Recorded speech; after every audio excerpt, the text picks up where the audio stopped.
નમસ્કાર, આપ જોઈ રહ્યા છો નેશન પ્લસ ન્યૂઝ. હું છું આપની સાથે હિતલ ભગત.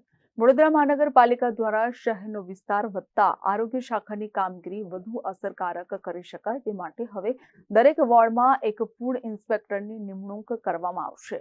આ ઉપરાંત 3 સિનિયર ફૂડ સેફ્ટી ઓફિસરની નિમણૂક કરવામાં આવશે. વડોદરા મહાનગરપાલિકાના આરોગ્ય શાખા અંતર્ગતના ખોરાક શાખા દ્વારા વડોદરા શહેરમાં ખાદ્ય ચીજવસ્તુના બનાવટ, સંગ્રહ તથા વેચાણ સાથે સંકળાયેલ તમામ વ્યવસાયકર્તાઓને food safety and standard act તથા રેગ્યુલેશન હેઠળ રજીસ્ટ્રેશન કરવા તથા લાયસન્સ આપવાની કામગીરી કરવામાં આવે છે.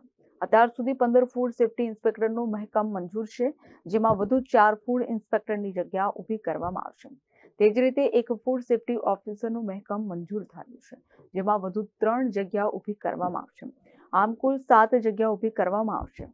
મહેકમમાં વધારો કરવાની મંજૂરી મેળવવા તથા સિનિયર ફૂડ સેફ્ટી ઓફિસરની ભરતીની લાયકાત મંજૂર કરવા માટેની દરખાસ્ત સ્થાયી સમિતિમાં આવી છે. Bureau report, nation plus news, Vadodara. સમાચારોના સતત અપડેટ મેળવવા માટે અમારી નેશન પ્લસ ન્યૂઝની યુટ્યુબ ચેનલને સબસ્ક્રાઇબ કરો, બેલ આઇકન દબાવો અને જોડાયેલા રહો ફેસબુક, ઇન્સ્ટાગ્રામ અને ટ્વિટર પર.